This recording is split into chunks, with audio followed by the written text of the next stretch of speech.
All right, good morning, everybody. Welcome back to another fun round of MWPA Operation Committee meetings. It's good to have everyone back in the room. We will call the December 14th MWPA Ops Committee meeting to order at 10:04. And Martina, can you do a roll call? Absolutely. I just wanted to, I believe for Bolinas, we have Stephen Marcotte here today. Is that Yes, that's correct. right? So starting with Bolinas, Stephen Marcotte. Here. Mill Valley, Todd Cusimano. City of San Rafael, Darren White. Or is Jim here for Darren? Abe? I will be representing San Rafael this morning. Perfect. Thank you so much. So we have Abe Roman for San Rafael. For the City of Larkspur, do we have, let's see, who do we have for? Do we have Dan Schwartz for Larkspur? Oh, perfect.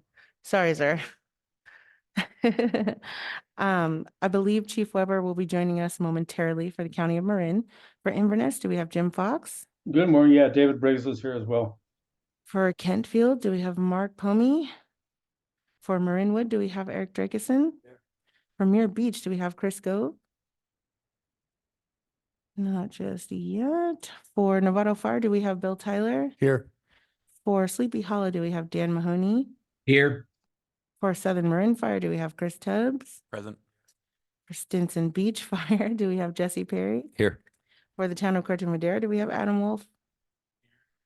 For the town of Fairfax, Heather Abrams. Here. For the town of Ross, Krista Johnson. And for the town of San Anselmo, Dave Donnery. All right, and that concludes our roll call for the morning. Also moving on to item 3, agenda adjustments. Any adjustments to the agenda? Nothing. Number 4, public comment. If there are any members in our public wishing to speak on the current agenda item, please note that the public is welcome to address the Operations Committee at this time on matters not on the agenda that are within the jurisdiction of the committee. Please be advised that pursuant to the Government Code Section 54954.2, the committee is not permitted to discuss or take action on any matter not on the agenda. Comments may be no longer than 3 minutes and should be respectful to the community. Please silence your cell phones during the meeting and mute your microphone when not reporting out. If there are any members of the public wishing to speak on the current agenda item, the public comment item, please raise your hand in the reactions. And for those joining us by phone, please press *9 to raise your hand and *6 to unmute yourself. And Chair, there are no comments at this time. Thank you. We'll move on to Planning and Program Manager's report from Ann. Great, thank you. I will share my screen here.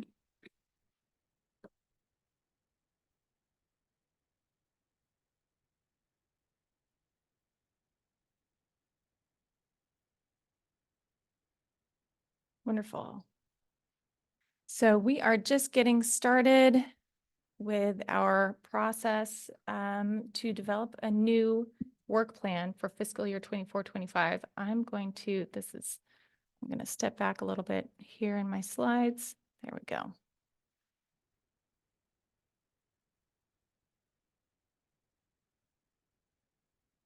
So before we jump into the next fiscal year, I thought I'd take a moment and just share a few highlights of what we've all been up to this fiscal year. Our member agencies have been so busy. All of you all have been so busy.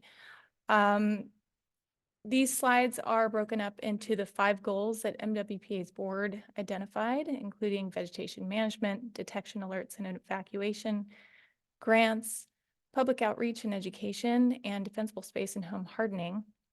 This is a photo from the Greater Ross Valley Shaded Field Break near the Marin Stables. In terms of vegetation management, I've been working with member agency staff, as many of you know, to try to get numbers in terms of acres and miles treated for various projects.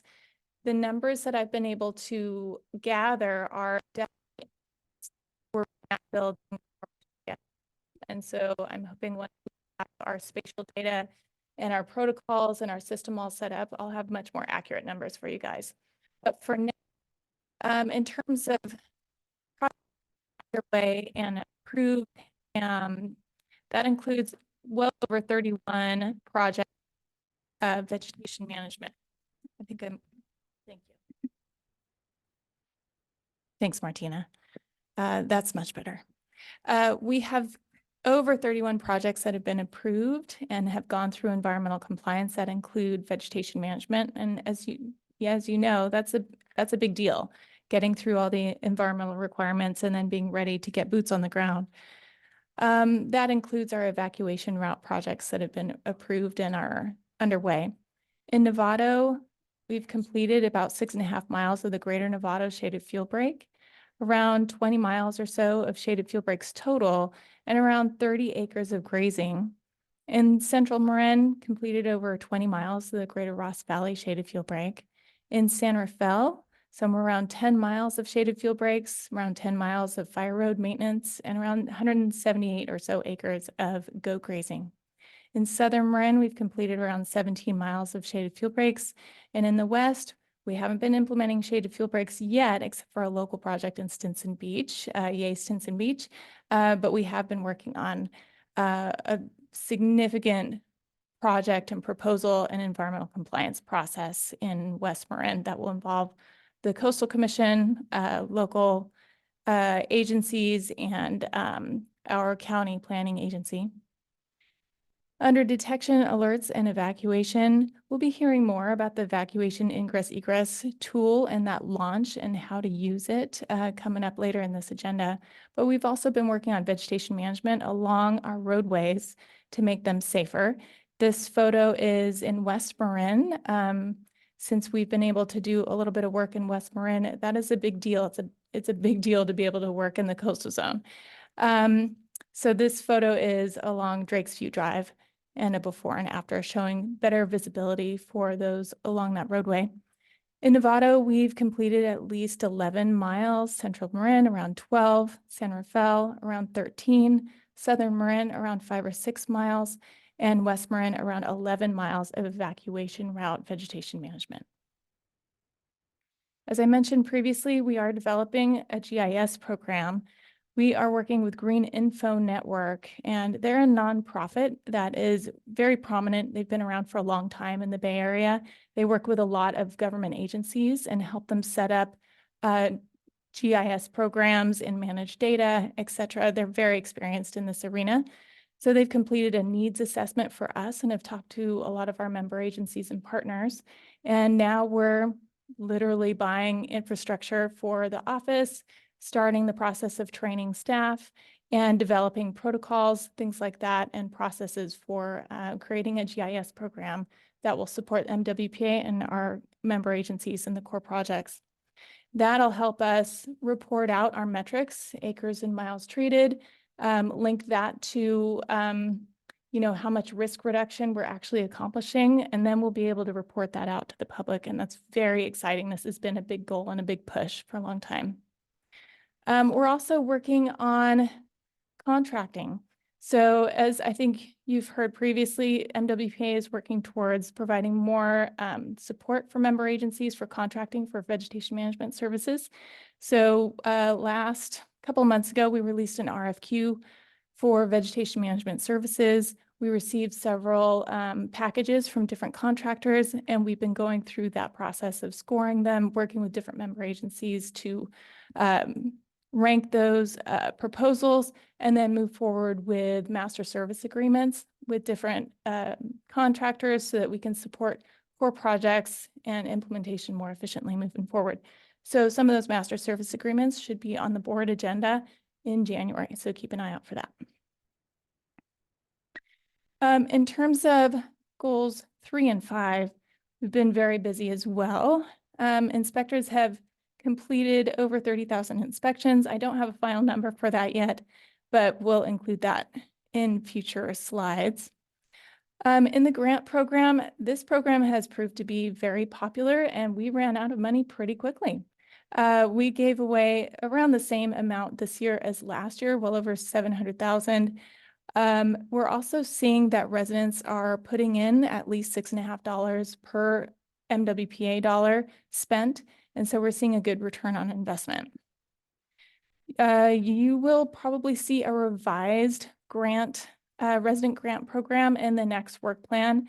You may already be part of these conversations, but Charlotte Jourdain and others have been working hard on trying to figure out how to make this grant program really benefit residents and communities and reduce wildfire risk to the extent that, to the greatest extent that we can. And so you'll see some revisions and some new ideas, I think, next time around. In the CHIPPR program, this program has been growing. Another program that has seen a lot of popularity, around a 30 to 35% increase this year in pickups. So definitely hear more about that coming up soon. I think we'll ask Stephen Peters to provide a report soon. In the public education arena, I won't go into too much detail here. Fire Safe Marin has been very active, and there is a year-end report available in the November MWPA board agenda if you guys want to dig into that. MWPA has been working with our ESP partnership and others to provide public field trips to different project sites and really get people out to see the projects. We're especially inviting skeptics to come out, check it out, ask questions, ask all of the hard questions while we're all there and we're looking at it. So this has been a really big push. We hosted several field trips this year and hope to continue doing that. So if you have any particular locations you'd like people to come out and take a look, bring staff out there to answer questions, please do let me know. Happy to set that up. We're going to take a little break during the winter and then start up again in the spring. We're also working on that wildfire risk perception survey and should be able to report out some results and some lessons learned from that effort. You guys have heard about that in previous meetings. We've got some folks at UC Berkeley who are working on that, and Charlotte Jourdain has been really instrumental in that effort. So we'll hear more about that in future meetings. I also want to point out that we are growing. MWPA has grown a whole lot. I was employee number 2. And now we also have a grant specialist, Josh Hampshire. You've seen him previously. He was a Grizzly Corps fellow for us. We still have Andrea Salinas back for another year through the Grizzly Corps Fellowship Program. And that is fantastic. She has a real interest in GIS, so is helping with the GIS program. We also have 3 vegetation management specialists. Stephen Peters has been running our CHIPPR program, and you probably know him already, but we also have Ted Briggs and Jacob Dadman here as well. And I want to just make sure to introduce you to them. Ted is right next to me here. Do you want to say 30 seconds? Sure. Okay, 30 seconds. Jacob and I came to MWPA at the beginning of October, so we're into our, what is that, our 3rd month now. Very, very pleased to be here. A little bit about my background. I started my career as a volunteer firefighter. Got the affliction from that.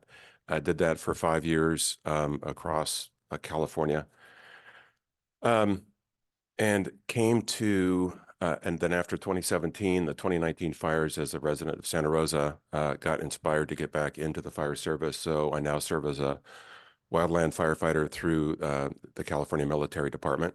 That still wasn't enough for me, and that's what brought me here to MWPA. Very pleased to be here.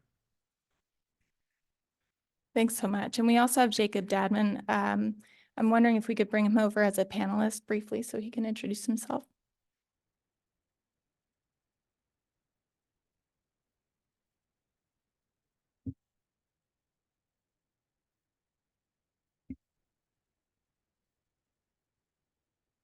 Hi all, my name is Jacob Dadman. I'm the other vegetation management specialist coming on here. It's been a great, sorry, it's been a great couple of 2 months. Getting onboarded, doing all the projects. I come from a more of a ecology and academic background. Before this, I was actually working for the city and county of San Francisco doing street safety and transportation planning. And before that, I was working in the Plumas National Forest on fire recovery for the Dixie fire. So a bit of a different background, but I'm really excited to be here. It's been a great ride. Everyone is super supportive and kind, and I'm really excited to dive into a lot of these projects. Thanks so much, Jacob. So that concludes my report. Happy to answer any questions. Any questions for Ann? One quick question, and you'd mentioned, I apologize for my tardiness. We're talking about the GIS layering and the work we're doing, and fantastic job so far looking at the map and seeing the chipper days, and it's a very visible link to the work we're doing.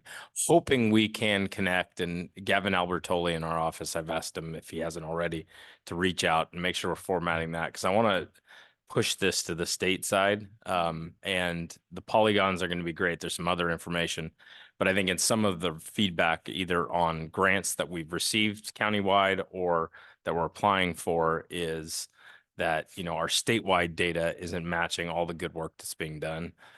So kudos for bringing on the GIS team. And then I guess next piece is want to make sure we collaborate, coordinate on getting whatever level of that beyond the polygon is needed so we can highlight all the great work that's being done. So thank you. Yeah, totally agree. And task Green Info Network to meet with Gavin specifically to talk through exactly those issues. Any other questions for Ann? Awesome. Well, welcome to Ted and Jacob, and congrats to all the member agencies for all the good work that's been going on. We'll open the floor to public comment. If there are any members of the public wishing to speak on the current agenda item, the Planning and Program Manager's report, please raise your hand in the reactions. And for those joining us by phone, please press *9 to raise your hand and *6 to unmute yourself. And Chair, there does not appear to be any comments. I just wanted to state for the minutes that Chief Weber arrived at 10:13 a.m.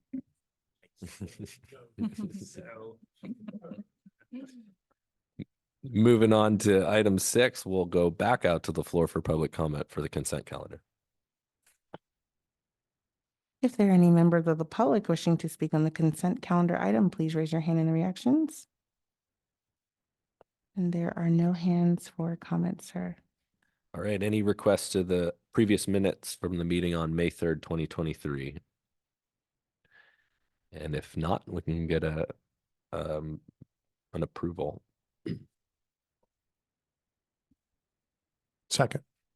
A motion by Eric Drykosen and a second by Chief Tyler. Thank you, Bill. Sorry about that one. I was going good for a while there. All in favor? Any opposed? We actually need to call. Do we have to do the whole roll call? Oh, because of Zoom. Yeah. Copy that. Disregard. Go ahead and roll call. Okay, starting with Bolinas, Sorry, Bill. Aye. Mill Valley, City of San Rafael, Yes. City of Larkspur, County of Marin, Yes. Inverness, Aye. Canfield, Yes. Marinwood, Yes. Muir Beach. Do we not have Muir Beach here with us? Apologies. For Novato, Yes. Sleepy Hollow, Yes. Southern Marin, Stinson Beach, Yes. Town of Corte Madera, Yes. Town of Fairfax, Yes. Town of Ross, Yes. and San Anselmo. Town of San Anselmo is absent. And that looks like a unanimous vote of all in attendance, sir. Also moving on to item 7, discussion items, 7A, development of the 24-25 work plan draft, and we have a recommendation from staff. Great, thank you. So now looking forward, we're going to be diving into our future plans for fiscal year 24-25. Just to review very quickly for those members of the public who are listening in, the operations committee includes 17 members of our various member agencies, staff, and those representatives can have an alternate. In terms of voting structure, a motion passes when both the majority of reps present vote in favor of an item, and then representatives present and voting in favor represent over 50% of the population represented by those member agencies present. Ops members review and provide input on proposals developed by the ATC. So there's kind of a sequence of events. The ATC members generally are those who are going to be proposing projects and programs, and then the operations committee reviews those and also thinks through the budget. So the budget is a key component of the operations committee's kind of tasks. Ops members also take part in ad hoc subcommittees, especially when we need to dive into different proposals and programs and ideas. And there are bylaws on the MWPA website that are available if you'd like to take a look. You might recall that last year we dove into those bylaws and did some updates because some of the language was outdated. And the bylaws on the website reflect those changes that we made last year. There's a flow of work that takes place from November and December through May so that we are developing our work plan. This is largely the same as last year, so this is going to look really familiar. In November, we, on our side, MWPA is really diving back into the work portal and trying to find any potential bugs and fix them, etc. So that's been taking place kind of behind the scenes. In December, we kick off these ATC and operations committee meetings so that we start the conversation in a public setting about what we'd like to see for next fiscal year. January ends up being really important because the ATC and operations committees need to choose a chair and vice chair for this coming season. And so I want to make sure that that's on your mind, and that is homework for you guys to think through who you think should be chair and vice chair next time around or this time around. And we are going to be revisiting that topic at our next meeting, and the next meeting for ops, I believe it's January 11th. So keep that in mind. Also in terms of flow and timing, January is also the time by which you need to be, or your staff needs to be, communicating with land management agencies about potential projects. All of the different land management agencies that we have here and partner here in Marin County have a similar timeline. They really need to know by mid-January what we might be proposing on their land so that they can include that in their own internal processes and budgeting and thinking through Measure A funding, staffing, etc. So at the ATC meeting, we heard from different land management agencies about their own processes. February and March is really when the ATC digs into proposing projects and programs and entering them into the portal. The MWPA and our kind of partners also think through what JPA-wide projects and programs we'd like to propose, you know, budget for environmental compliance, budget for GIS, things like that. And we will be really pushing on our end to get those proposals and draft budgets in early so that we are, because that forms the core budget that everybody else gets to play with. So we're really trying to get those numbers in early to make it easier for everyone else. We'd really like to see initial drafts of all the proposals in by mid-March. And then there's also always, you know, back and forth and tweaks happening in March. So hopefully by the end of March, you know, more or less final proposals in. Operations committee will really dive into these proposals and budgets around this time. April is a really great time for the ops committee to really dive in and get very active in drafting the budget and thinking through any concerns or questions you guys might have about the projects and proposals. We'll probably see some ad hoc subcommittees to think through any particular issues and programs. May 2nd is going to be the last ops committee meeting. That is the one where we need to have our ducks in a row and our recommendation for the board to take action on May 16. So the language requires that we approve a work plan in May of each year. So that's kind of pencils down. We are where we are, and we're going to approve a work plan in May. So keep that date in mind.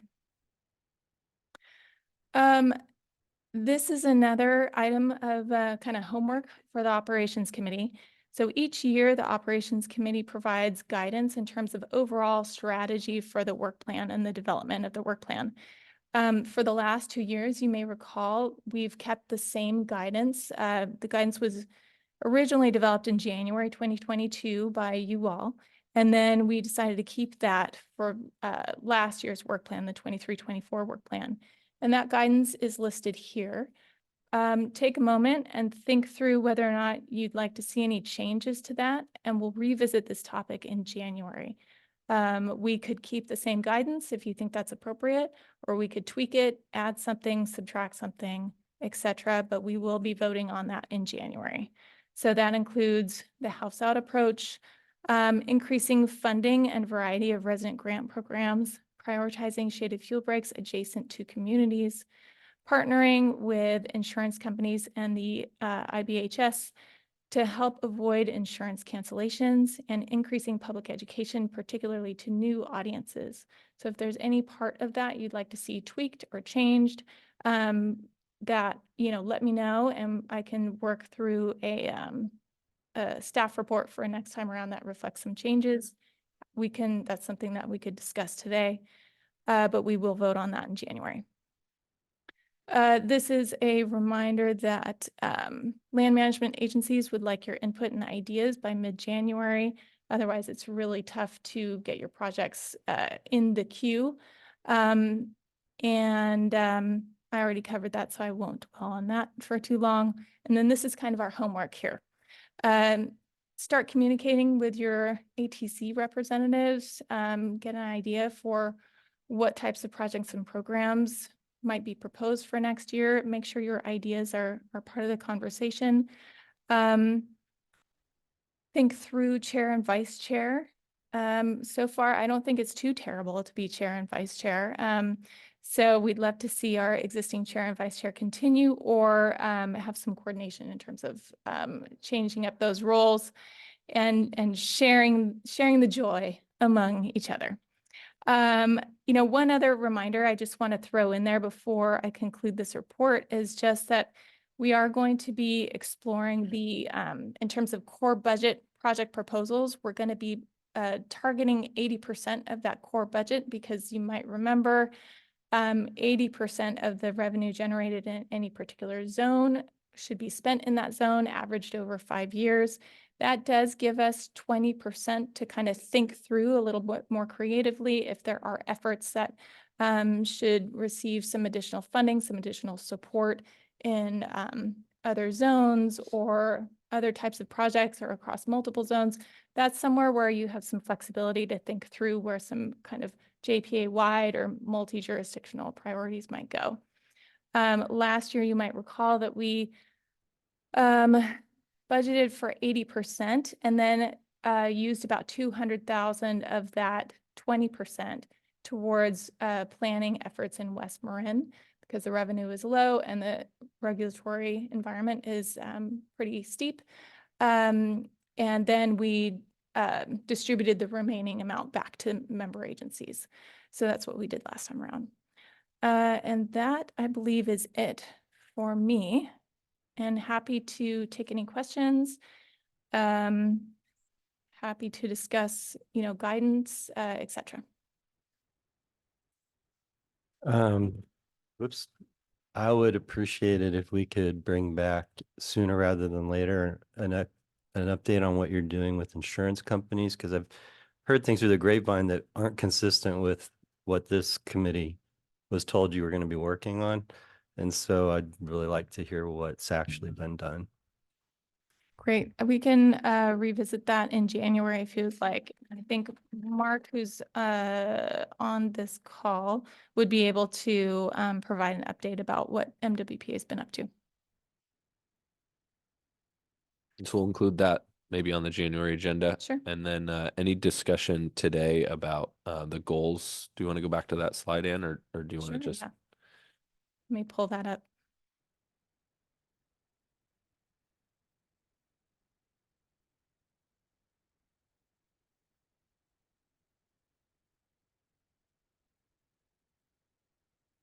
Okay, here you go.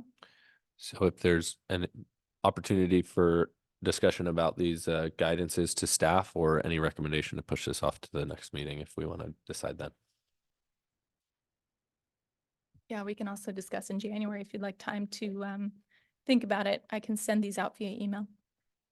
I just wanted to mention to have people start thinking about, bringing back fire to the landscape.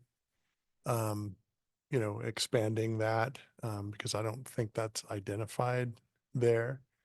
So that might be something that maybe there would be some additional presentation or something that could be done to this group so they can understand, how that helps and how we're going to involve the public in educating them about, smoke and all of those sorts of things. And then secondly, just to introduce this concept of something that's called a splat. It's a strategically placed landscape treatment, and splats are beyond are beyond just shaded fuel break and sort of house out work, and it requires an extensive amount of planning ahead of time. And but I do think it's something that we should begin to educate ourselves on more and incorporate that into our plans with the idea that, that the MWPA will extend beyond, the first time period that the voters have accepted. I know that. But anyway, there's other things to think about that are going to take advanced planning that we could start now. Great, thank you. Echo Chief Tyler's thoughts on those pieces. The other thing I think that we need to have up here, and I still hear from the community, is the prioritization around evacuation. And I know there's a lot of good work being done, but let's not lose sight of that, because if it's not listed as a goal, I think we may lose some of our audience. And it's still a priority. I think it's just getting it up on that board. And then two connections. Dan mentioned the insurance company stuff. There's parallel work going on with Fire Safe Marin, having these same conversations. So just making sure we have synergy. And similarly, we've just met with the Ag Commission and are putting together a group for prescribed fire. That's going to be meeting quarterly, but bringing all the land management agencies, others together. So there's parallel avenues with allied agencies that I just, and that could be a goal, is to make sure that those are in alignment, consolidated, we're not duplicating, because they're of interests across multiple groups. Mhm. Thank you. Thank you. Chrissy?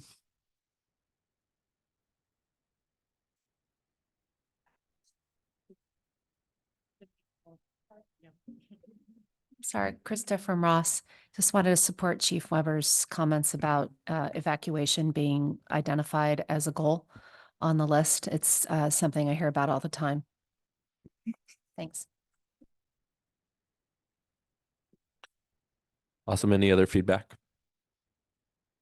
So we could, if we could have staff kind of tally up those notes and bring them on for the next January meeting, that would be helpful. Speaking of evacuation, it's a good segue into 7B, which is evacuation ingress egress tool development update. Great, thank you. Charlotte Jourdain's going to be taking this.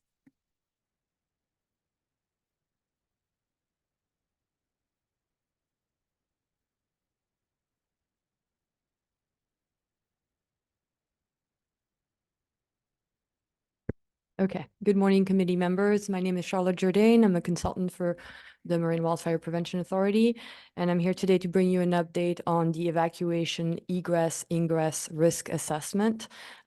If you recall, MWPA issued a request for proposals in 2022. We awarded the contract to Sonoma Technology in April 2022 with an A-star team of subcontractors, including people who are really at the forefront of fire communication and traffic modeling. We are working closely with the Transportation Authority of Marin, the Association of DPW Directors, and all of your jurisdictions and agencies on this project. The tool itself is, we're calling it a tool, but it's really a map viewer or a viewer of all the models and the layers of GIS data that are available. Has been available to your agencies since July, and we've been working to roll out training and demonstrations and provide assistance in terms of project analysis, diving into sort of peeling the onion, so to speak, when it comes to risk. I encourage you to connect with your staff and ask them if they feel they have received the proper amount of training and demonstrations, because I'll be completely honest, we've had some demonstrations very much in depth, and we have been unable to reach out or to connect with some of the other agencies. So please let us know. MWPA is here to provide support. Sonoma Technology is still on contract and available to provide support as well. Briefly, this tool is a planning tool, not an evacuation management tool. That will be discussed in the next item on today's agenda. The intent is to, first of all, identify risk, quantify the risk. And by that, we mean fire risk, traffic risk, and communication risk. So this map viewer will show you areas of the counties that have a low cellular coverage for alerts. It will show you areas of the counties that have commuting, non-driving populations, people who do not have a car or who do not have a vehicle in the event of an evacuation.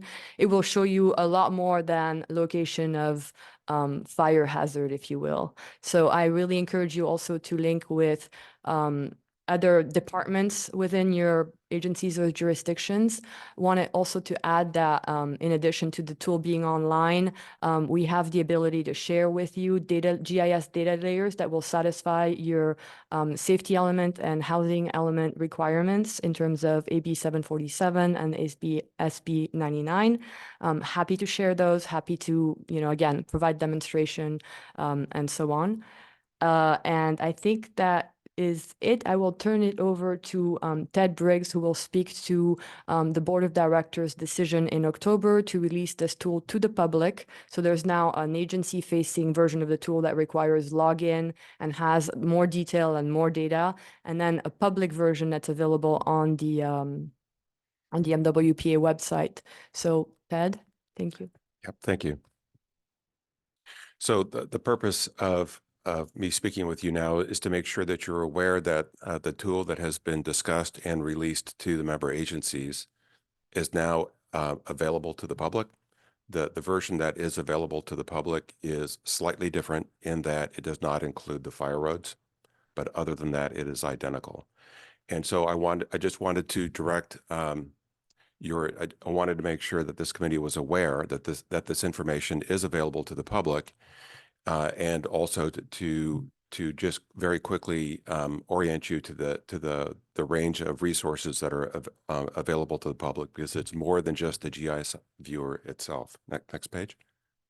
Thank you. And also to let you know that because this information is available to the public may in fact start looking at it, and they may have questions.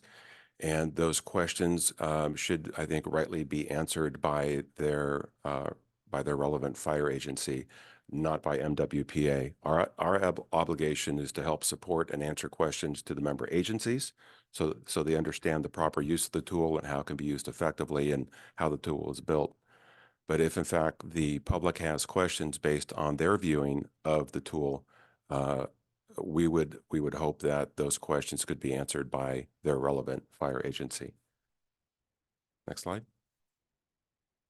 So very quickly, and I'm not going to go into this in any great depth, this is just meant to give you just a very quick overview of the scope of materials that are available on the website. And you'll notice that there's also a link there at the top that takes you to the website.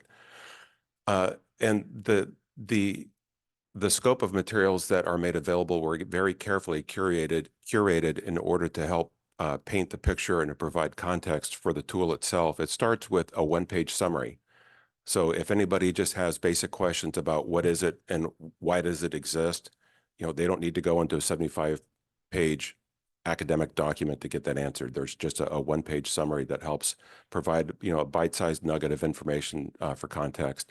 The next layer of detail is a story map, which provides a more graphical storytelling, provides a more graphical and storytelling perspective of the what's and the where's and the how's of the tool. It's very accessible. Next is a literature review. So prior to the tool being built, there was an academic technical review of literature, both in the United States and abroad, to assess the state of science for wildfire evacuation. And that literature review summarizes the findings. Next is the results of a summary of the results of some dynamically modeled studies that were used to help identify hotspots on the landscape, and also to provide some details on how the tool can be used. The next is the actual tool itself, the GIS map viewer. That's the actual tool. And then finally, there are a couple of other resources available specifically for the fire, roadway, and communication risks, which are really the heart and soul of the document, or the heart and soul of the tool. There are some fact sheets that provides a bit more detail and context about them. And then finally, there are details on how the tool can be used to help agencies satisfy requirements under SB 99 and AB 747. So there's a rich set of data that provides context about the tool and the tool itself, and it's all available to the public. And I also want to make sure and encourage all the member agencies to use this tool in order to help identify and prioritize projects that they may want to propose in the upcoming work plan cycle, which starts in January, correct? Yeah. So the tool is up, it's available to you all. And I would encourage you now to really dig into the tool, understand how to use it, kick the tires on it. And if you have questions, please let me know. I will be your initial point of contact. I am certain that I will not have all of the answers, but I'm the first point of contact. And if I can't answer the questions, then it will be my accountability for getting those questions answered. And as Charlotte had said, STI, Sonoma Technologies Incorporated, the contractor that was principally involved in developing the tool, is still on contract. So now is a really good time to have questions to get answered, because we have money available to get them answered on a timely basis. Any questions for me? Thank you, Ted. I just want to add one quick thing. Consider the use of this tool to craft dual impact projects. We've seen that there's quite a strong interest, particularly on the traffic and road infrastructure stakeholders, to use the tool to illustrate and to quantify risk associated not only with evacuation, but with other aspects of safety. So we've been able to submit at least one grant proposal that I know of that illustrates that. So I think that's a good incentive to link with other departments. Thanks, Charlotte. We have a question from Dan. I want to make sure I understood something, and I'm going to preface this as this pretty low hanging fruit, but I want to make sure, because when there's something more significant, did this committee discuss the release of this tool to the public before you took it to the board? And if not, did the TAC do that? Because it's really strange to be sitting in this room and be told, hey, everybody who actually has to do the work on the ground, we released a tool to the public with a board vote. And then I may be ignorant. My chief may go, oh yeah, the chiefs knew all about this, but this is low hanging fruit. I'm not all that upset about this particular tool, but procedurally, JPAs are not supposed to be telling member agencies, we did something and now you have to deal with it. Because what you just said was, we released a tool to public and you have work to do now. And that doesn't feel or sound right to me. This is low hanging fruit. I'm not going to make a big stink about it, but if that's what happened procedurally, now you could tell me I'm an idiot and I wasn't paying attention and all this stuff happened, but I'm not seeing anybody else in this room saying we all knew about this. So I don't feel good about a JPA doing this to a member agency. The relationship's not right if that's what's happening. If I can weigh in, we did have the technical advisory team that had representation from all the zones and all the member agencies that did weigh in on this, and they supported this.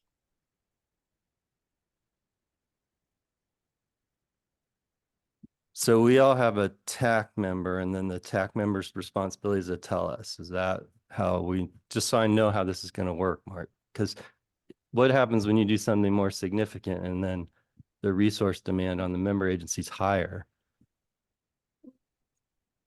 Well, there is an obligation for the technical advisory team members to talk to their organizations and representation. And the timing was such to not be able to get it to the operations committee, but we were working side by side with the technical advisory committee, and there had been updates to member agencies requesting information from the member agencies, and we acted on that.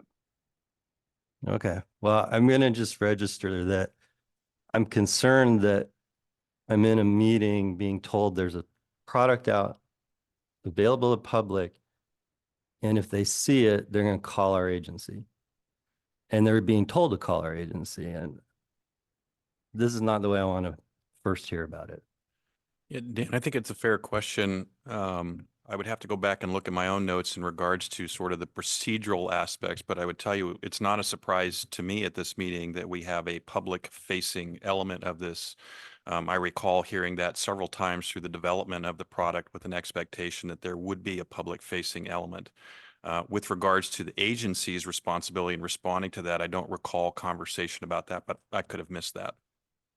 And I suspect that if the TAC, that means Chief Martin probably knew about it too. But I just want to make sure, because this agency's in its infancy, and there's a reason we exist. And some of you who were there with me in that room know I was really passionate that things that hit the member agency needed to go through this committee, because this is the group of people who are supposed to make sure the member agencies deal with MWPA correctly. So just want to make sure we don't forget that. I'm glad the TAC exists, but this was the committee that's supposed to know all that stuff. Thank you, Dan.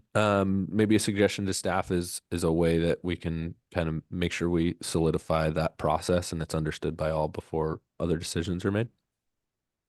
Absolutely. I totally agree with that. However,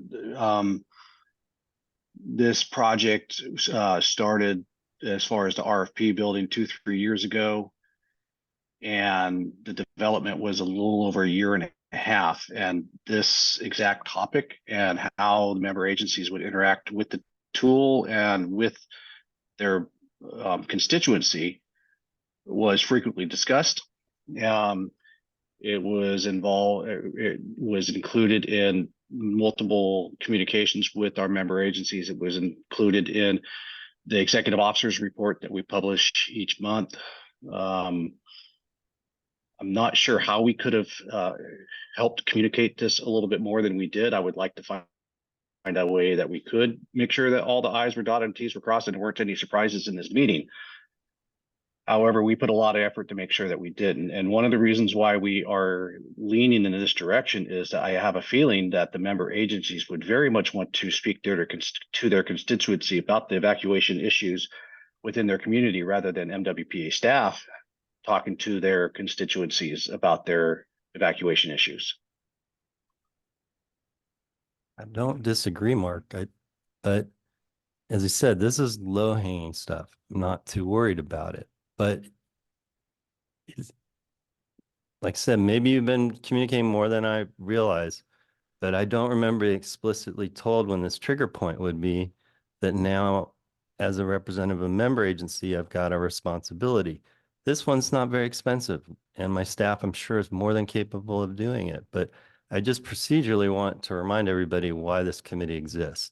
It was so that the member agencies should always weigh in and be prepared and protected from the activities so that they're done correctly and the public always perceives success. Dan, can I ask specifically what you would have liked to see differently so that we can have? I just don't remember this committee being told there was a launch date to go public. I mean, hell, if I just gotten an email that said, guess what, next week, the public's going to have access to the tool, that would have been great. But I don't want the TAC has a purpose, but it's ultimately this committee where that information needs to be vetted, and I would have preferred that had happened. Gotcha. So maybe a public memo to the operations, or a memo to the operations committee, not violating the Brown Act for the future. Mark can send us info all the time. We can send info to each other. That's not a Brown Act concern. I just, and those of you who worked with me for a long time now, I get hung up on procedure. So, but I think we're about to go from the baby step parts of this agency to the harder stuff. I think we're going to have to start selling projects more. I think we're going to get more pushback because some of the things we're going to be doing have groups that aren't as excited about what MWPA is doing, or they have some other passion they're more excited about. I think the environmental community is going to get tougher on us.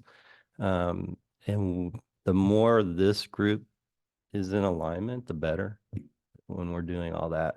So again, I think what we did is actually great. I don't have a problem with the project. I just want to highlight the procedure question.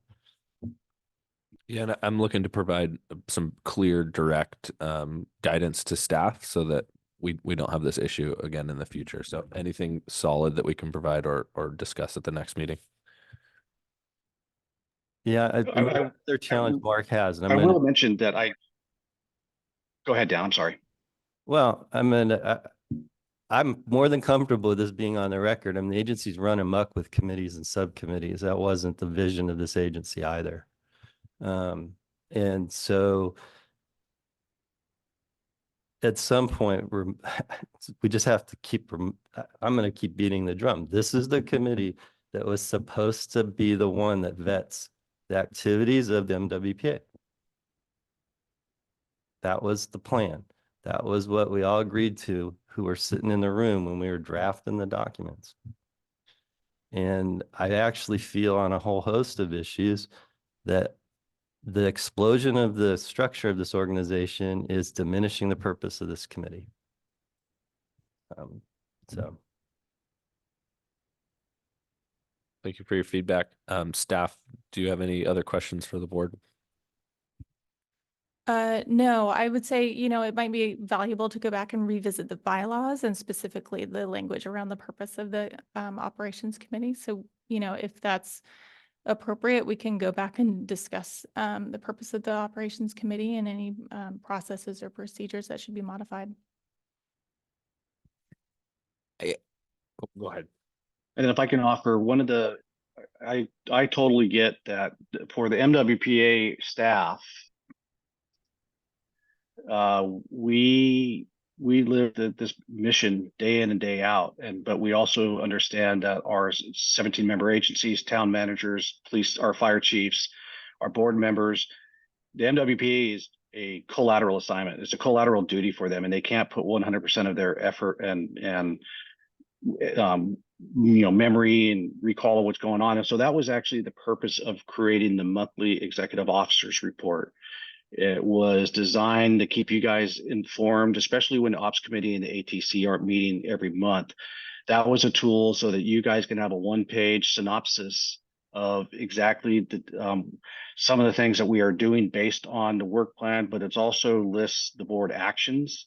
And it was in the October's executive officers report that this was going to be released to the public. So if that tool is not functioning in a way to disseminate information, then please let me know so that we can fine tune it so that you can receive that information.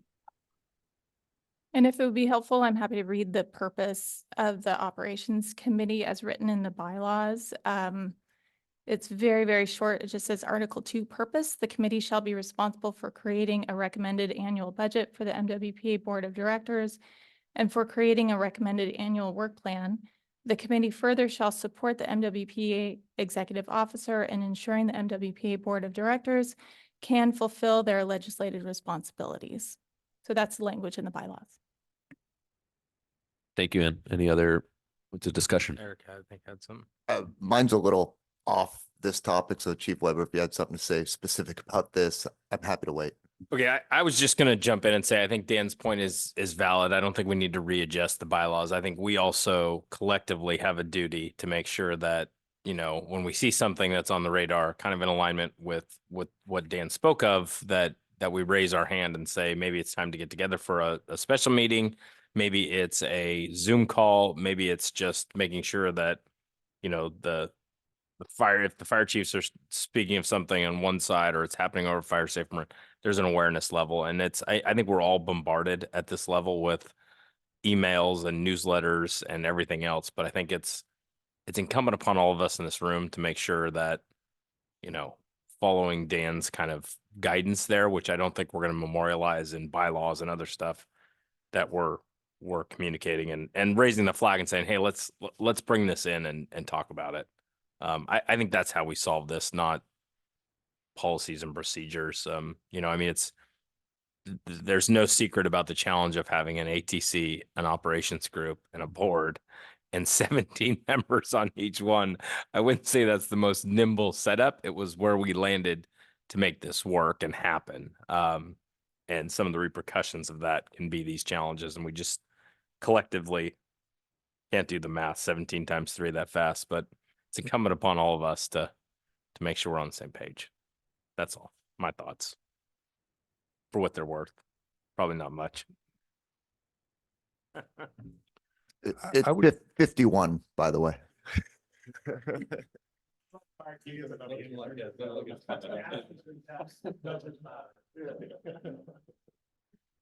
I also appreciate Dan's point, and I think our part of what we thought of ourselves when we were structuring it this way was that we could, you know, be advisory to the elected officials, who it sounds like the decision to go ahead and make it public versus not public, or when, landed in one of their groups, either the executive group or something, right? And so it would have been good if we would have had to have another meeting or two inserted, because this has happened off cycle for our meetings, right? And I think that had we had another meeting or two, we would have gotten the presentations before the rollout to the public, and this would have come up in front of this group. So, and I think that there's great value in this group being able to comment on things like that, so that we can help advise our elected officials, you know, that this doesn't get out too fast, or that other considerations that city managers bring solidly and fire chiefs bring solidly could have helped. So it may also be that we just need to add, you know, a meeting or two in there to get these updates, rather than, or be much more diligent about reading the minutes that come out after those other meetings and the packets, et cetera.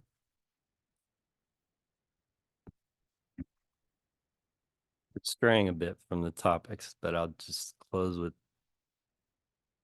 I always thought this would be it, and I don't want to go to more meetings, but I always thought this committee would meet more frequently than the board, and it's totally the opposite with this organization. Now the board's meeting more than we are. And so I think we probably need some mechanism. Mark, you can ruminate on this to let us know there's something coming up to the board, because I think my council member would tell you this. I mean, she's pretty good about keeping me in the loop, but she doesn't go over every agenda you have with me and make sure I know every single thing that's going on it. She's a busy person too. So if we have to meet more frequently, we probably should. If we have to call special meetings because you want to get something before the board, I'll make myself available. I feel comfortable this group won't be Zoom bombed. We can do Zoom with this organization, this part of the organization probably. So that would be my main request. And I did just hear from Mark. I need to read every one of your executive reports, and I will be the first to confess that has not been my strong suit. So I will do that. And message received as far as doing a better job of scanning the items that may rise above what I include in my executive officer's report, and identifying things that would be more appropriate for a special meeting. Thank you. Krista. Thank you. To staff, could you send or probably resend an email that's specific to this tool? I'd like to be able to forward it to my council members, and I have some members in my community that are particularly interested in it. And if I could just forward an email and highlight it to them, and maybe some how-tos. You probably already said Yes. something. Mark sent something out on December 4th, but we'll make sure we send it again. Yeah, if you could resend it, Yeah. that would be great. Thanks. Is that Krista? I'll do it right now. Perfect. Thank you all for a nice, healthy discussion as we continue to grow the MWPA. That was fun. We'll open the floor. Say again, the product's great. The product's great. Sorry, Eric, you had a point. Go ahead.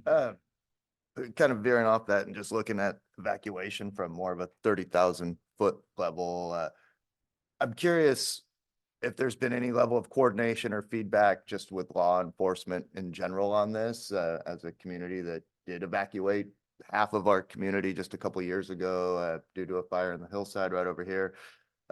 When it comes to the actual act of evacuation, you know, the fire agencies really, their job is focused on the fire, and the act of evacuating everybody was taken over in our case by the county sheriff and the highway patrol. And I might be missing the overall point of this tool specifically, in looking at kind of hazard areas, but I just think that that's a body that could provide some pretty valuable feedback. Is again, they're ultimately the ones who kind of take over the evacuation responsibilities and guiding traffic and trying to get people out and through, while the fire agencies are, you know, busy trying to eliminate the threat per se. So I just, any feedback or input you might have on that, I'd appreciate hearing about.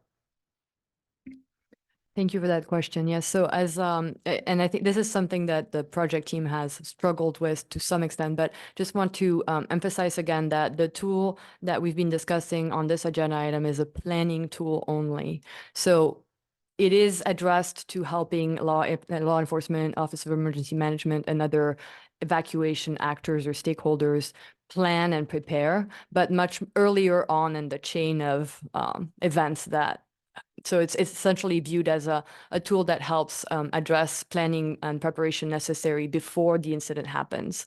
The next item on the agenda will address your question as far as coordination with law enforcement and actual management of an evacuation incident, if that makes sense. Any other questions on 7B? Okay. Moving out to the public for any items in 7A or 7B. If there are any members of the public wishing to speak on the current agenda item, 7A, the development of the 24-25 work plan. I apologize, 7B, the evacuation ingress egress tool development update. Please raise your hand in the reactions. Now, those joining by phone, please press *9 to raise your hand and *6 to unmute yourself.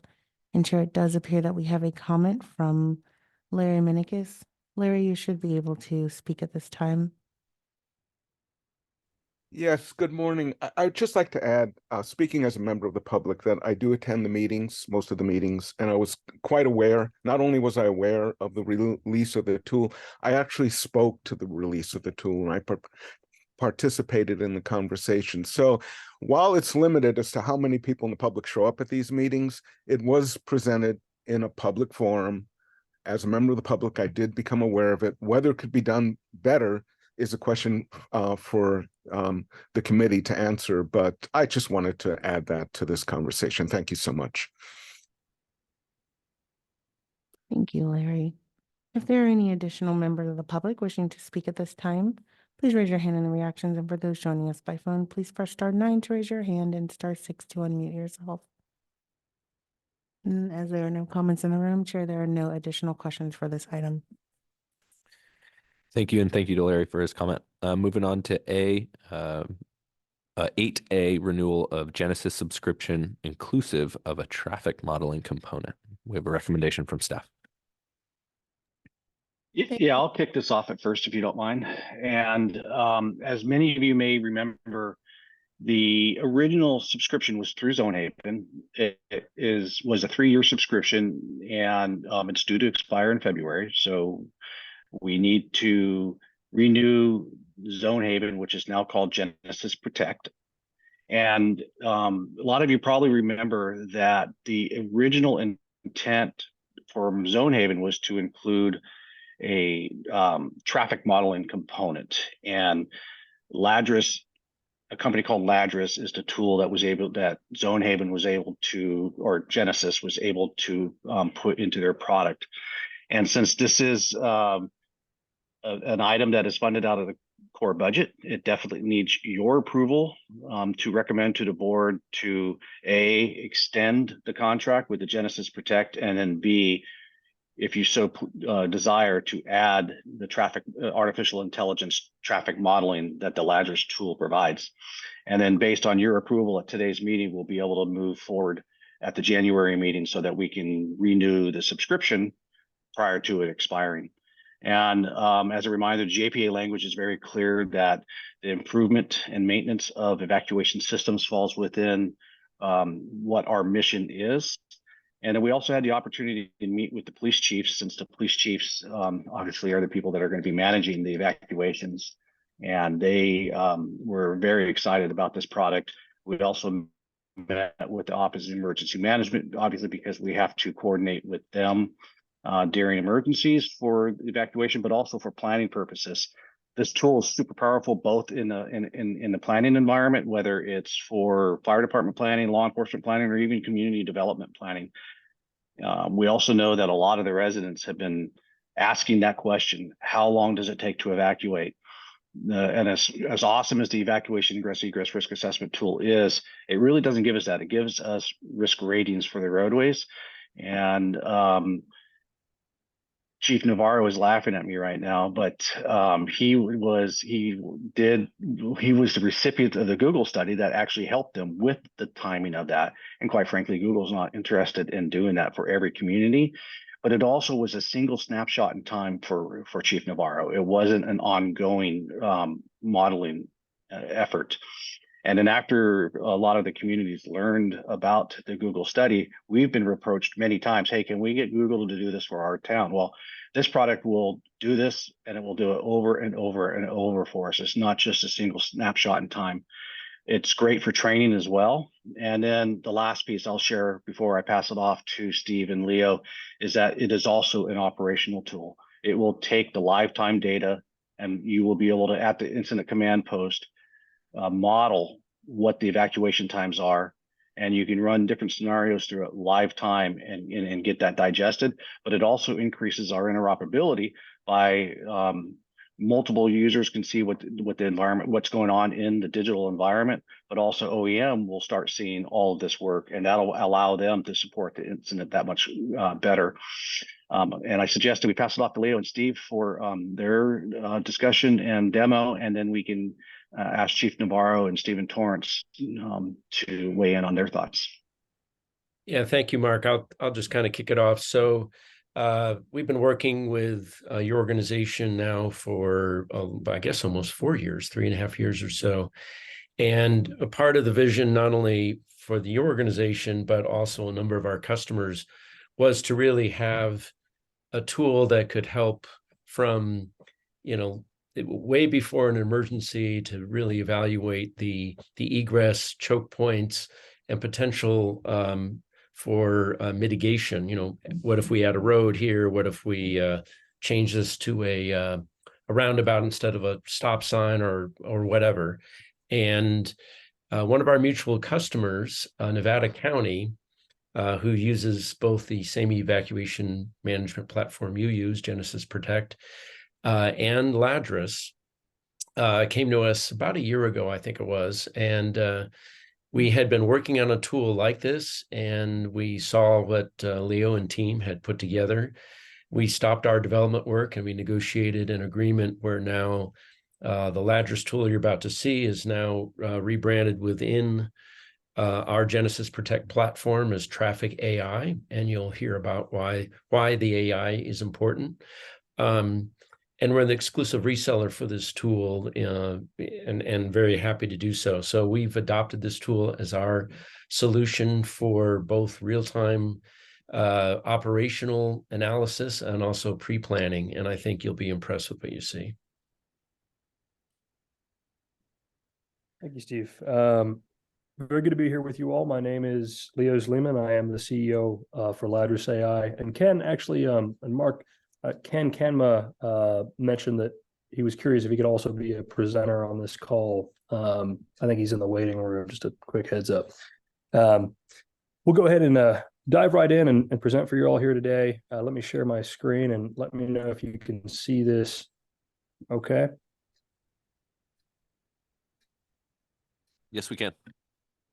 All right. So as Steve mentions, everything, second everything that Steve just discussed there with you all, we're thrilled to be able to provide these foundational predictive models to a range of public sector clients and governments primarily. So Ladris, and in partnership with Genesis as well, works up and down California and across the West to provide these foundational predictive models, answering questions like how long it takes to evacuate. Which, as many of you know in the community, is perhaps the focal question for evacuations is how long it takes under various conditions or situations, or given certain improvements to infrastructure or certain capital projects. What can we do to get the best ROI on our mitigation efforts, and what can we do operationally in real time to make good decisions with as much data as possible? And so that's exactly what the Ladris product for traffic modeling, evacuation traffic modeling does. Offered, as Steve mentions, traffic AI through Genesis Protect. So here we see, for example, a county that uses both Protect Evac and traffic AI. And they have their evacuation zones, as you can see here. And so what they're able to do is very quickly put numbers to any evacuation scenario with or, without knowledge of what the incident may be doing at the time. So they can say, all right, we have these 4 zones, they're evacuating, we know how long, or we know how many people or vehicles are in each zone here, we know where we want them to go, so we can try out various scenarios, again in real time or in advance. And if we want to, we can pull live traffic information. We can do this operationally. This live traffic's current as of only a couple minutes ago, or we can do it for pre-planning. We can do phased evacuations, all sorts of what-if scenarios. And very quickly, we can put numbers to a question that normally, takes many, many, many months and hundreds of thousands of dollars to accurately answer. And so with this tool, you're able to answer that. The scenarios run extremely quickly. And you can do it for as many different scenarios as you have. Seasonal variations, different times of day, summer, winter, new development, all of that. So we can see this scenario here ran probably in about 10 or 15 seconds. If you do a traffic study like this, normally it'll take you, as 10 or 15 months, right, to put all this information together. So the advantage of the AI piece here is that you're able to do this very quickly, and then you're able to play that out over time. So we can see, all right, as the evacuation progresses, how do our pinch points change? Where are our choke points on the roads? A lot of the same kind of insights that we were able to get through the Google study, you see those same insights here, but applied in real time and applied to any scenario within the county of Marin. So this makes it useful, again, for pre-planning initiatives, but also as law enforcement's going about executing on the evacuation scenario, being able to say, where do we need to deploy additional resources? What can we do to make those resources more efficient and faster? And ultimately, how can we set up our evacuation in a way that we get everybody out within the time that we have? So what we see here are evacuation time projections, in this case, 1 hour and 14 minutes, worst case, 2 hours and 21 minutes. We know how many vehicles that involves. We know how many addresses that involves. And then we have congestion and traffic on the roadways, and we can play that forward and backward. And then quickly modify our scenario and run it again with different assumptions. So for example, maybe that was our baseline situation, and we have our zones that we evacuated there, but we might want to run the same scenario again, this time have it be the 4th of July. It's peak season, and we want to know what the difference is, relatively speaking, in evacuation time. Those are all things that we're able to do. Again, pulling in data about the road network, all the roads, are they contraflowed? How many lanes do they have? What kind of intersections are being used? We can see all that data. We can change all that data. It's easy to do things like you see here. Let me bring this up, and we can easily flip on questions like contraflow. And these are very expensive questions to answer normally. It's easy to turn it on and off.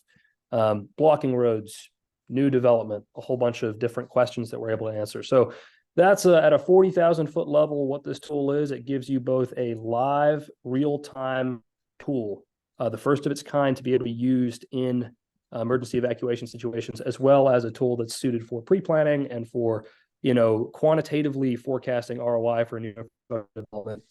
And it's been used up and down California and across the West. So we're honored to be able to bring it here for Marin's consideration today. In partnership with Genesis and of course with Law and with Fire. And as Mark already mentions, I believe Chief Navarro and were able to get a demo of this as well previously. So I'll leave it there to answer any questions that anyone may have. Obviously, Mark, when you feel it's appropriate, or Chief Navarro, if you want to share anything as well, go for it. We can go out to Chief Navarro for some comment and then open the floor for questions. Great. Good morning, everyone. Thank you very much for the opportunity to be here this morning. First and foremost, we've had a great partnership with Mark Brown and MWPA since its beginning, and we appreciate the open dialogue, communication, and collaboration. So the police chiefs invited Mark Brown and Leo from Ladris to come and present this product to all of the police chiefs. And what we recognize quickly is that they have taken the Google study, which was an outstanding study, and they enhanced it. And they gave us exactly what we have been looking for, real-time traffic modeling to assist us in an actual evacuation. And we can put in different variables if we want to do some pre-planning, i.e. if power lines go down or roadways are blocked because of a tree down, or if traffic is backed up on one of our main thoroughfares as we egress out of our city onto the freeway or what have you. So it gave us the options that the Google study wasn't able to provide us. So we once Mark and Leo left the room, we really vetted this out amongst the police chiefs, and we found that this product was outstanding and something that we would love to be able to tap into for all of our jurisdictions throughout the county.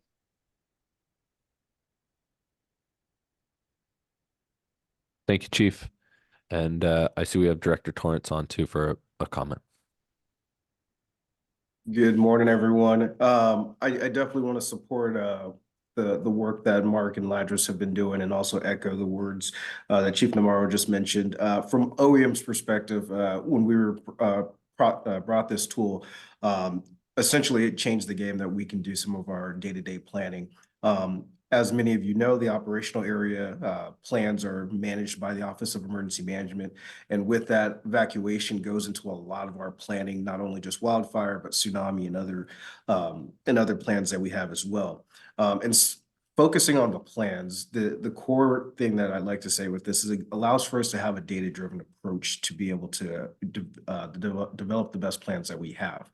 For instance, I'll go to Stinson Beach, where we have an influx of people that can be in an area during one time of year versus, homes that are typically vacant in certain portions of the year. We can look at this tool and actually utilize this to say, let's provide 150% of the population for a portion of the year and determine what type of evacuation times we need for that, for the summer times. Let's say we have something that happens on 4th of July weekend. We can say we have 300% population. That allows for us to have better plans and also be able to, work with our law enforcement partners to say, this time of year, we should actually do something a little bit different when it comes down to our evacuations.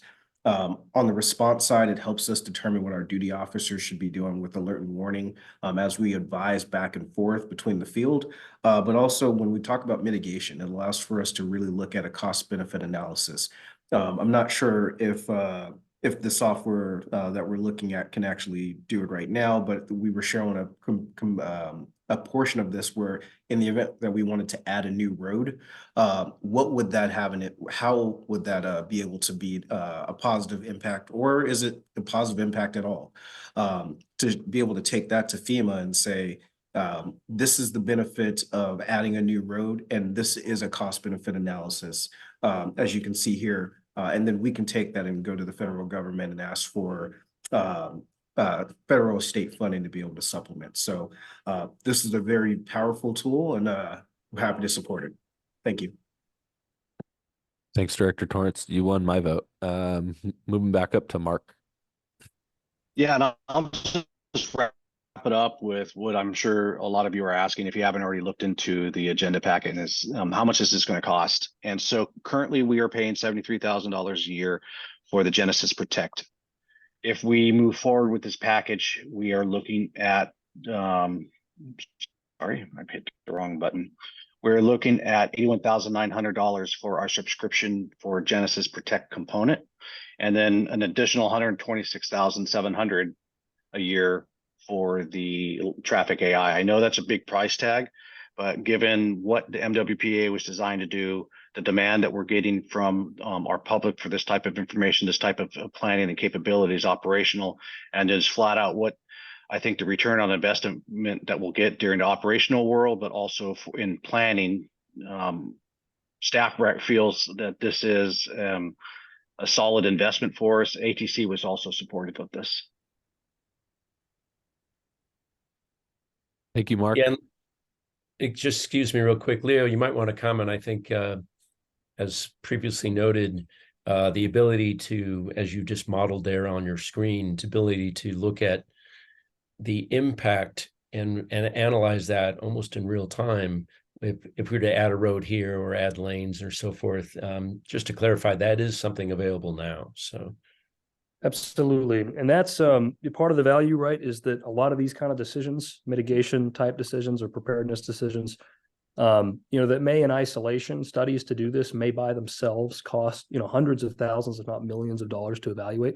These are now the kind of things that, thanks to advances in technology, like the kind of AI that Ladris brings to the table, you're able to do in minutes or hours with trained staff. And that's part of the ROI that we're looking for in deploying this together with MWPA.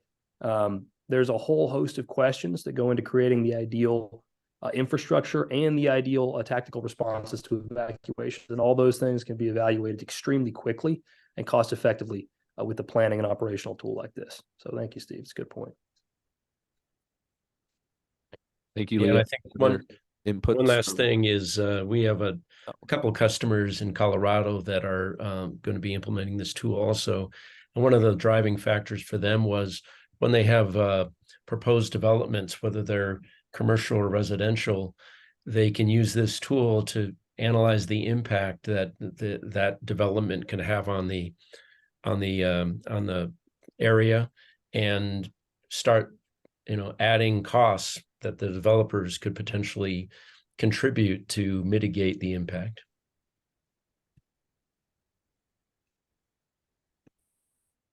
Thank you. Any other comments from the speakers or anyone on Zoom? Okay, we'll move it back down to the committee for questions and comments. Chief Tubbs has one.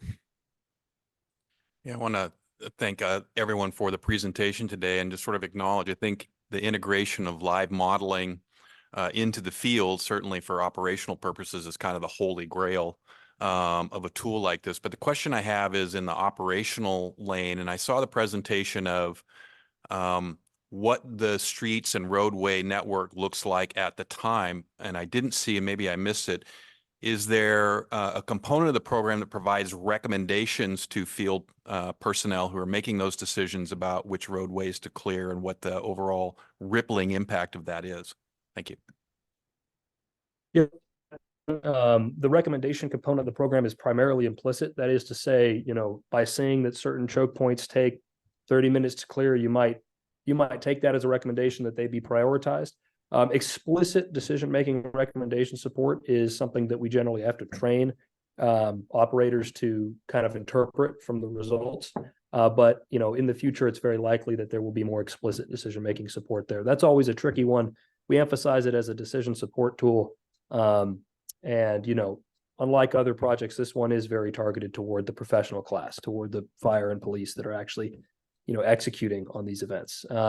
So there is a decision support element to it. With a little bit of training, it's pretty easy to interpret, but it's largely implicit based on, how long it takes to clear a certain choke point. For example, knowing that this road is shut down in this scenario and saying that this choke point, doesn't really clear itself even after what I think, yeah, an hour, 26 minutes, still congested, 2 hours, it's still congested. Okay, it starts to clear up right at the 2 hour mark. The recommendation there is prioritize that to move vehicles along faster, right? Because this assumes no traffic control. If we deploy it, can we make that number go down? And that's the decision support that it aids in projecting with, if that makes sense. Yeah, it does. And I certainly drew that conclusion from the presentation. I guess, again, sort of thinking about it through the lens of an officer who will be in the field making those decisions, looking at the roadway network and where the choke points are and where maybe they might want to focus their attention. The piece that I don't see is if they make choice A, what is the rippling effect of that? Obviously, they'll see that unfold in real time as that decision, the impacts of that decision hit the ground. But again, I think part of the decision-making process for the end user, there would be value in sort of understanding the implication of a decision. Setting that aside, still, again, I see this as light years ahead of anything that's available out there and a fabulous tool. But I just wonder sort of about that component. Absolutely. Yeah, I think there's always these kind of ripple effects that'll come from changing any one of these variables. And so I think down the road, there's a roadmap for additional kind of visibility into what those ripple effects look like. Today, it tends to be pretty point of access. So, you change one thing and you try to constrain that to just the next 2 or 3 steps down the road. Tomorrow, metaphorically speaking, in the product, I know efforts are underway to roadmap additional kind of water flow support into those scenarios. So not just what it'll change 3 steps down the road, but 5, 10 steps down the road. And that's absolutely something that the product team I know is working on. It's a very complicated question, as you might imagine. So delivery of that information is just as important as forecasting it in many cases. But yeah, to your point, that's something that's actively being improved, and we expect to see more of in the future. Yeah. Chief Weber. Thank you for the presentation. And I think it's similar to Chris's question, but in my very simple mind, I have to ask it simpler. Traffic control at a lighted intersection, is there a mechanism to adjust that from, current flow as it is set up today to, if we adjust that traffic flows 60% faster through a controlled intersection, is that something that the tool can do? It is. So much like you have all of your road information and your address information, you also have all of your intersection data, and that includes a assumption about flow speed. So for example, on this road segment, you can see the background speed locally is set to 44 under average conditions. It's the same thing for intersections and the different intersection types, all of which are coded to different speeds. So you can make those adjustments, on the fly if you need to, or you can, create blanket assumptions based on the time of year or time of day, and create, in this case for this county, they have about 15 different scenarios, some of which have modified intersection speeds. Absolutely, and that's the same kind of thing that you can do here. And critically, you can do it. Staff can do it, right? And they're trained to do that. So it's something that is accessible to the personnel that are involved in these kind of decisions from the planning standpoint as well. Fantastic. And then the other piece is training for line personnel included in the cost proposal? Yeah, so this is an enterprise license. There are no seat limitations. As many personnel as would prefer to use it in the county of Marin will be trained. So yes. Yeah, I guess specific to the training piece. So does it come with, 3 days of training provided by Genesis, Ladris AI, or? Yes, it comes in this case. You all have, I think, plus support or premium support. So there's extensive training, not just 3 days, but in some cases up to weeks of training materials that you can access. So typically, there's a whole workflow for implementation and training, but there are multiple sessions that essentially all operational and planning components of the organizations involved will be trained on, and that does include the line component for live use. Yes. I think the last and final, maybe, Mark, you quickly went over the 2 prices. One of them was just to renew our blanket Genesis subscription. The second was this addition of Ladris AI, correct? That's correct. So 81.9 to continue what we have, an additional 126.7 to add to traffic AI. That's per year with a $10,000 setup fee for the traffic AI. Okay, and it's a 3-year agreement. Yep. Yeah, thank you. Appreciate it. Question from Dan. I just wanted to thank the Chief Navarro and Director Torrance for being on the call. And it struck me, we're not really well designed as an organization to make sure we're getting regular law enforcement input. As this project goes forward, I'd love to just sort of be getting periodic updates of how law enforcement is being trained and being made aware of the product and how valuable it is, because I think this is really exciting. And I'll probably be asking our police chief later today if he's aware of what's going on. So thank you, Dan. Todd? I just want to make a couple of comments just on the law enforcement side. I feel like this gives us, a lot of us have been blind when you build the evacuation plan. It's very difficult. As an example, Mill Valley is a little bit unique, right? We don't have as many roads, and so it's a little bit easier for us to develop some evacuation plans. But as an example, leading up to this Google technology and study, this is that on steroids, by the way. It's outstanding. We didn't know how many vehicles we had in town necessarily, but we knew that if we were going to evacuate everyone, worst case, 2 cars coming down the hill, it was going to take us 6 hours. We knew if it was 1.5 vehicles on average, it would take approximately 4.5 hours. And if 1 vehicle came down the hill, it was 3, right? So that was the starting point for us. We thought that's what it was. And so that was our education. Just get in 1 vehicle, right? 1 vehicle, 1 vehicle. When we did the study, we realized we had about 18,000 vehicles in town. The average was 1.5. And so then with the technology, we were able to start to do a whole bunch of analysis. And what we realized, it gave us that plan, it started to develop the plan of, okay, if we were able to manipulate all the traffic lights in town, we actually went from 6 hours, if there were 2 vehicles on average, all the way down to 3.5. Right? We're like, okay. And then if it was 1 car down the hill, it went from 3.5 to 2 hours. So now you can start to develop plans of, now how do we get vehicles off the street if we have to, right? If we're impacting traffic. And so we identified 4,000 parking areas, safe zones to move vehicles as well. And it starts to give you that fighting chance of options and opportunities when you overlay it now within real time. Watching that analysis, you have a plan, you have people coming into your jurisdiction. We actually, we're developing plans and we have a fighting chance. To Dan's point, the only way this is going to be good, though, is that our law enforcement side chief in the county has to use this technology, be trained on it, get educated, and every jurisdiction has to be responsible. And so I would like to know at some point, 12 to 18 months from now, that the expectation is every jurisdiction starts to develop kind of a plan. Right. And so we have something tangible but I think this is our scope and mission. This is a no-brainer for me. We're done. I'm happy to make the motion to approve this contract. I think it's outstanding. if I could just piggyback, Todd and I are in alignment here. And I think getting some commitments from our police chiefs and the sheriff, just here's who we're going to designate. They're going to get trained. We have a plan. So there's train the trainer so that there's institutional memory of the product that exists. I mean, this is a huge investment by this organization in something that was explicitly promised in Measure C. So I think this is fantastic, but it just has struck me.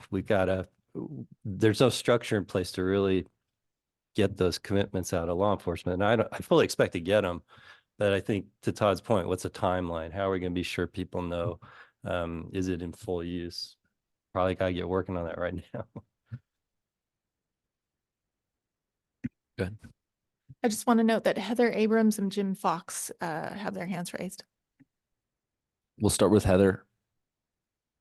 Well, thank you for the presentation. This is very interesting, very exciting, and I'm very interested in this technology. I have a few sort of practical and process questions, which is one, you talked about this being potentially used for planning as well.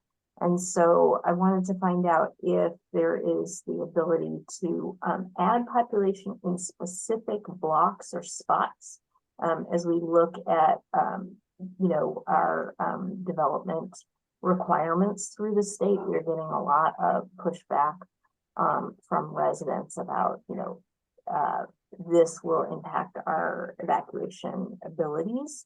And so it'd be nice for us to be able to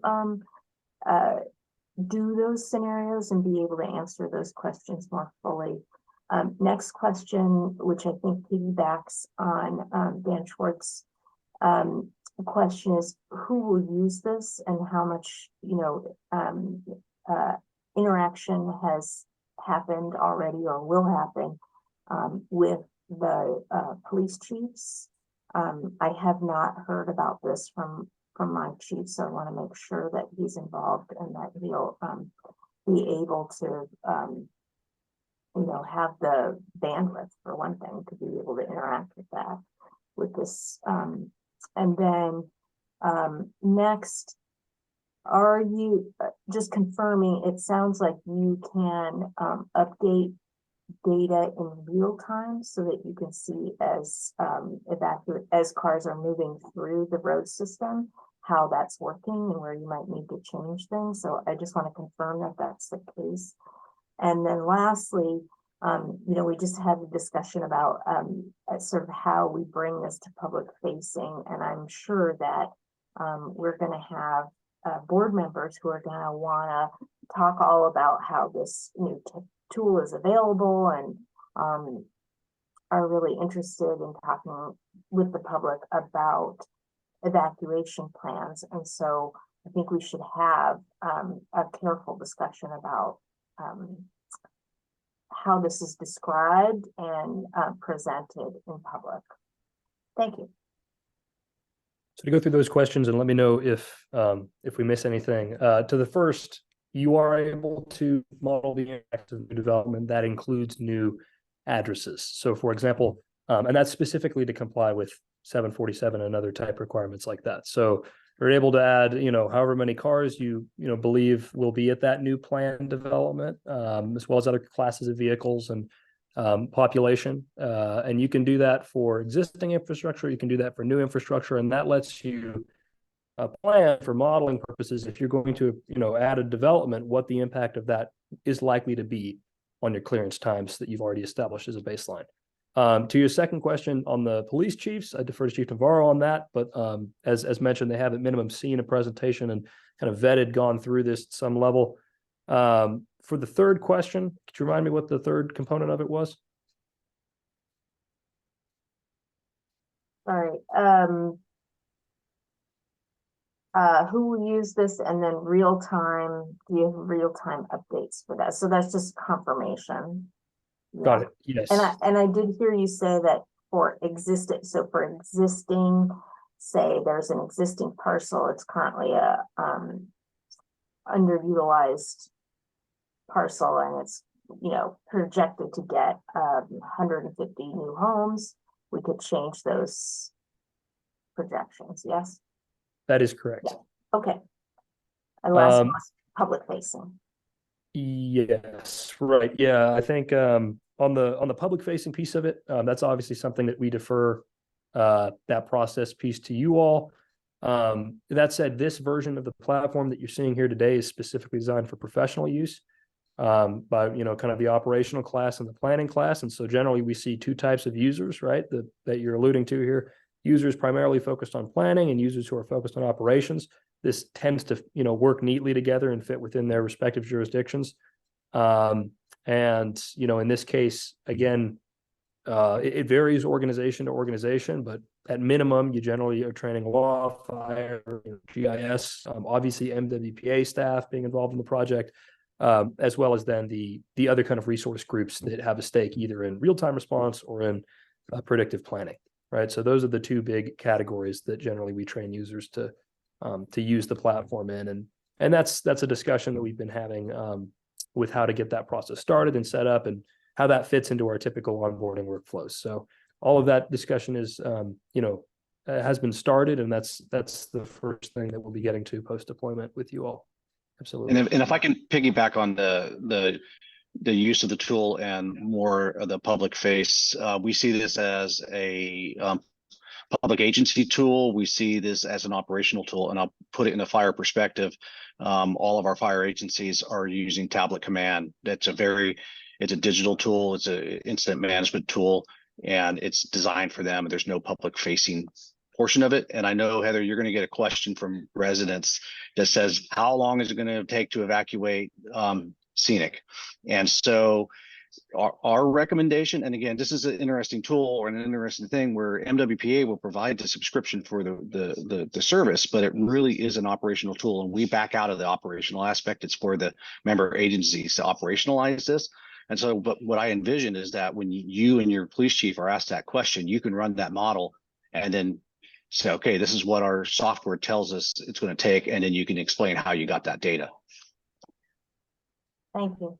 And then if I could just add one more thing, Heather, that you bring up a very important point, and we discussed it at the police chief's meeting about how important this is to get this out into the field amongst all of our staff members within the law enforcement community. And we vetted that out amongst our chiefs quite heavily. So once if it is approved, we do have a plan to get our seconds all together in the room with the chiefs so that we can ensure that we have a good training plan put forth so that all the law enforcement agencies in the county are on the same page. And then secondly, just so you know, your chief specifically reached out to me, asked for a copy of this PowerPoint presentation that was presented at the police chiefs meeting, as well as a copy of the Google study. So he's quite interested, and he is getting prepared. I know that he does want to follow up with you because he did state that to me after the fact. Thank you. Thank you. We have a couple hands raised online. We're going to go first with Chief Fox from Inverness. Good afternoon. Yeah, it's a very impressive tool. I had more of an operational question, like how does this get validated in the field? Because my experience with Google, and obviously this pertains to other streets in Wren, but out here is all roads are not created equal. So what shows on a nice digital map as being a road for prime for evacuation may not really work in a lot of real-time scenarios. And I'm curious to know also, like out here, cell phone data cell phones can be sketchy, so feedback and real-time stuff might be altered. But I am curious to know is there a way that we can validate some of these streets with any field observations, or how does that fit into this?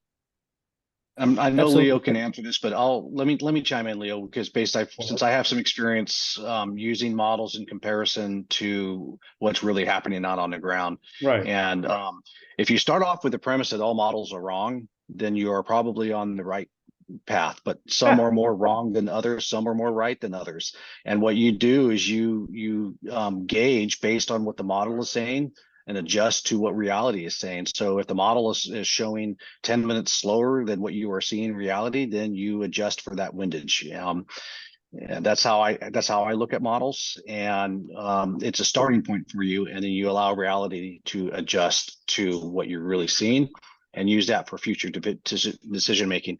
And you're right about the connectivity, and it's just a battle that we'll always continue to battle or to wage until we get more and more connectivity. Some areas will work better, some areas it won't work as well. Yep, I second everything Mark just mentioned there, and would add that the question that you're asking is precisely the reason why there is that layer to this product, and why the data that's brought in is open. So rather than just presenting, a Google-based map and saying, well, these are the streets on Google Maps, they must be right. As we know, they're often not, right? It's not always authoritative. Sometimes private roads are shown that you can't use, or maybe they're not supposed to be used during evacuations. And that's why, it's essentially a digital twin of the complete infrastructure, but it's designed to be able to be changed. So if we know that something's changing faster than that data is being updated, it's easy for you to go in there and change the number of lanes, for example, from 2 to 3. Or for a private road, there's actually, and this is prompted by some of our other partners in other counties, simply a toggle that just uniformly turns off it from being used when you're running models. So that, maybe it's just not appropriate in an evacuation scenario to use that road, or it's private. And you can make those updates just by flicking it on, flicking it off. And it's the same thing for private roads, construction, blocked roads. So there's a certain level of detail you can get to.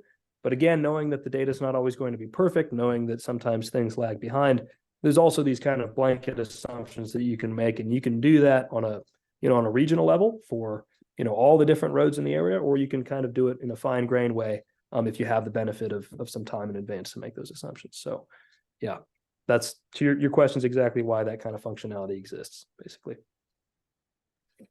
Okay, thanks. Thanks, Chief. We're going to go to Director Torrance, and then Krista had her hand as well.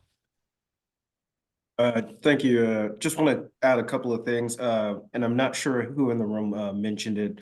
Excuse me. But in consultation with Mark Brown, OEM, we've been talking about, how can we support all of the agencies with this? You guys have my commitment from our staff that we will do our best to take the lead to make sure that all the field units have the support that they need with this tool. My goal is to make sure that if this tool is brought on board, that all of our coordinators and our duty officers are really dialed in to being able to do this on the fly in the event that there is something that is needed immediately, that we can roll that out and provide those scenarios out to the field as quick as possible. Specifically, what Jim was just mentioning, in the event that the tools are not available in certain spaces, our goal is to allow for that duty officer to roll that information out as quick as possible to say, here's the scenarios that we have, so they don't have to necessarily do that in the field. We know, rolling out these tools in the middle of an incident is not always the easiest thing to do. So OEM is always going to be here to be able to support in that delivery of that. So as far as the use, I will definitely say our team will definitely be using this team just blue sky days and during an incident. It'll probably be one of the first things that we tap into after alert and warning, or in parallel with alert and warning, to ensure that we're doing it the right way. And then also being able to Chief Weber's point, to be able to support the training as we do currently with Zone Haven. Our goal is to be able to roll this out as part of our reoccurring training for Zone Haven, to make sure that as we're doing this, it's something that's always being talked about in our agency. So OEM is happy to support in the delivery of this model and support of the request from the city and town managers. Thank you, Director Torrance. Krista. Thank you, Director Torrance and OEM for the comments that you just made to provide assistance to communities on using this tool in times of emergency. It's very comforting, especially from a small organization like Ross.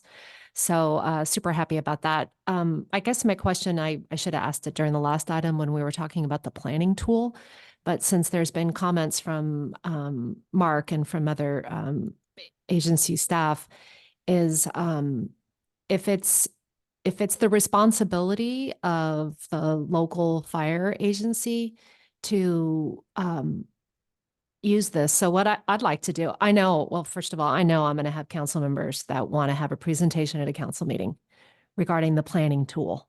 They'll like this too, but I understand the first thing will be the planning tool. So if I can't look to, so I'm not going to be able to look to MWPA staff to provide that. I'm going to have to see if Chief Mahoney can do it. Is the mechanics of it? No, we'll be available to present. Wonderful. Yeah. Great. Thanks. And just a little more on that, we are planning on providing, the webpage right now has a lot of resources on it, and we're planning on adding more resources, potentially recorded demonstrations of the tool, things like that are geared towards the public, because no doubt there will be questions from the public as well. So we'll be continuing to create resources to help inform them. Thank you. We got a time check of 11:52, but are there any other questions to any of the presenters on Zoom? Any hands raised? No. Okay, so I believe the recommendation from staff is to approve these contracts to be presented to the board at their next meeting. Is that correct? That is correct. That's correct. Yeah. Should we go out to public comment first? Probably. Let's do that. there are any members of the public wishing to speak on the current agenda item, the renewal of the Genesis formerly Zone Haven subscription inclusive of a traffic modeling component? Please raise your hand in the reactions, and for those joining us by phone, please press *9 to raise your hand, *6 to unmute yourself. And I don't have any hands from the public. It looks like briefly for a moment, Heather had raised her hand. Heather, did you have a comment? Or I'll make the motion. Sure. I'll make the motion. We have a motion from Heather Abrams of Fairfax. Can we get a second? A second. Second, Krista Johnson of Ross. Can we do a roll call, please? We certainly can. Just bringing up my roll call sheet. Okay, perfect. Starting with Bolinas, Aye. Mill Valley, San Rafael, the city of San Rafael, Yes. city of Larkspur, County of Marin, Enthusiastically, yes. Inverness, Aye. Kenfield, Yes. Marinwood. Yes.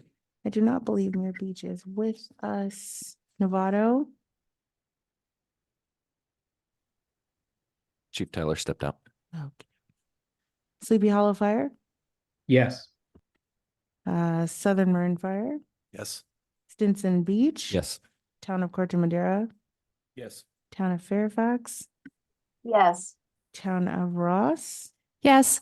And I do not believe that San Anselmo is with us today. So that is a unanimous vote of all currently in attendance. Thank you. We'll move on to agenda item 9, committee reports. We'll start with 9A, Citizens Oversight Committee. Perfect. And we should have Pat Randolph joining us momentarily from the Citizens Oversight Committee. Pat, if you'll go ahead and accept that panelist invite. Here she comes, Chair.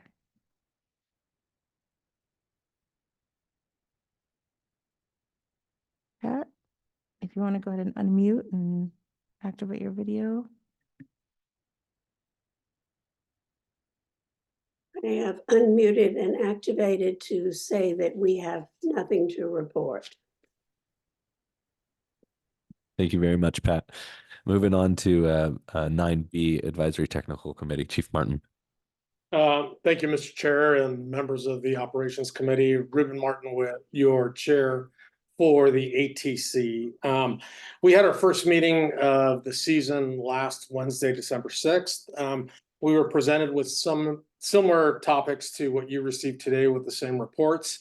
One big exception came about was the timeline with our land managers, both the Water District, Open Space, PG&E, and so forth. Trying to coordinate with them on what the interactive process will be when anytime there's a project on their lands, and just kind of wanted to keep that collaborative process working with them. We've had a very good relationship up to this point, and we do not want to do anything to jeopardize that. So I think the success of us doing work on any of their property will require early notification and discussions along any kind of projects that are being proposed. Along with Genesis Zone Haven presentation, the ATC, which consists of a lot of your operations folks on the fire side. We're extremely excited with the program and the platform, and we're really excited to see it roll out. We feel that it'll have a tremendous benefit, especially at the incident level. So we're really excited, and we're glad that you were able to support it and move it forward. With that, that ends my report, and be more than happy to answer any questions.